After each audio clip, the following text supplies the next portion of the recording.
Andrea Brillantes, matetenga ang showbiz career dahil sa kanyang breakups? Gaano nga ba katotoo? Disclaimer, ang mga larawan o video na mapapanood nyo ay hindi pag-aari ng uploader. Ito ay ginagamit para sa isang impormasyon, credits to the owner. Hello guys, narito na ang ating hot trending topics for today's video na kung saan ito daw si Andrea Brillantes ay matetenga ang showbiz career sa kadahilanan ng Katniel breakups. Gaano nga ba katotoo ito? True nga kaya ang chika na hindi muna bibigyan ng bagong project ng ABS-CBN itong si Andrea Brillantes matapos masangkot sa hiwalayang Catherine Bernardo at Daniel Padilla? Yan ang mainit na pinag-uusapan ngayon ng mga marites all over the universe. Ang chismis pagkatapos daw na matagumpay na senior high, matetenga muna ang karir nitong si Andrea Brillantes. Para namang hindi totoo guys, no? Kasi Andrea Brillantes yan, isang sikat na artista sa Pilipinas. And kahit sa ang sulok ng mundo is makikilala talaga siya ng mga Pinoy dahil sa ang kanyang kagandahan at kagalingan bilang isang artista sa Pilipinas. So, yun nga guys, no, ang balita daw kasi is right after ng senior high ay bibigyan agad ng follow-up project ng ABS-CBN itong si Andrea, pero dahil nga siya ang sinisisi sa breakup ng Katniel, mukhang tuturuan muna raw ng leksyon itong dalaga. Sa nakaraang episode nga ng Showbiz Update vlog ng talent manager at content creator na si Ogie Diaz, napag-usapan nga ang tungkol sa karir nitong si Andrea Brillantes. Sabi nga ni Papa Ogie, actually kasi dapat masundan na yon senior high. Sana masundan siya kasi kahit naman ako, pwede ako maghanap pa o mag-crave ng more sa isang Andrea Brillantes pagdating nga daw dito sa series. Lalo na successful ang senior high. So, bakit nga ba, no? Katanong ng karamihan, bakit nga ba hindi pa sinundan yung project na senior high?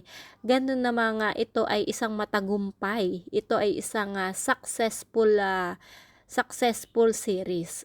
So, yun nga guys, no, bumalot sa kaisipan ng mga marites na bakit sa hanggang ngayon is hindi pa rin gumagawa ng isang project itong si Andrea Brillantes. Kaya aniya pa nga kung at naniniwala raw siya na kahit nadamay nga itong si Andrea Brillantes sa kontrobersyal na hiwalayan ni Catherine at Daniel na itinuturing na prize possession ay hindi pa babayaan basta-basta ng network itong si Andrea Brillantes kasi ang laki na rin naman ng ambag ni Andrea dito sa ABS-CBN, no? Bata pa lang siya, is artist na talaga siya rito sa ABS-CBN.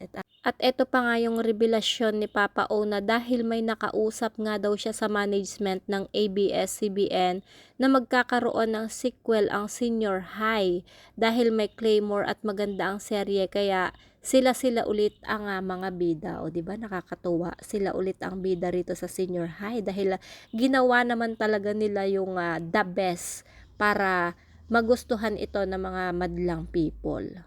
Matinding pambabash at pagdinega nga ang inabot ni Andrea nang kumalat ang chikang siya ang third party umano ng breakup nitong si Katniel or si Daniel Padilla at itong si Catherine Bernardo.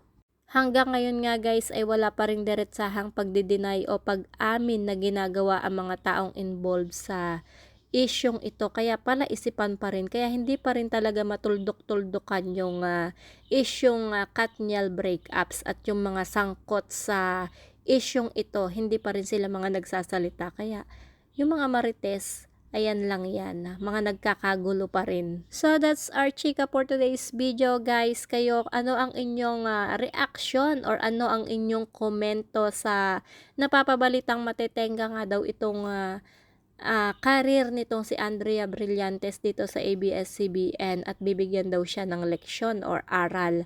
Dapat nga bang gawin ito sa kanya? or ano yung inyong mga reaction dito or ano yung inyong mga komento.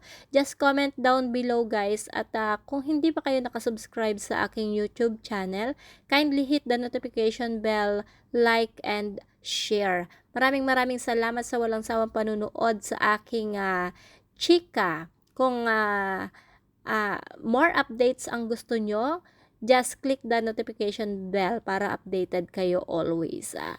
God bless and take care. Bye!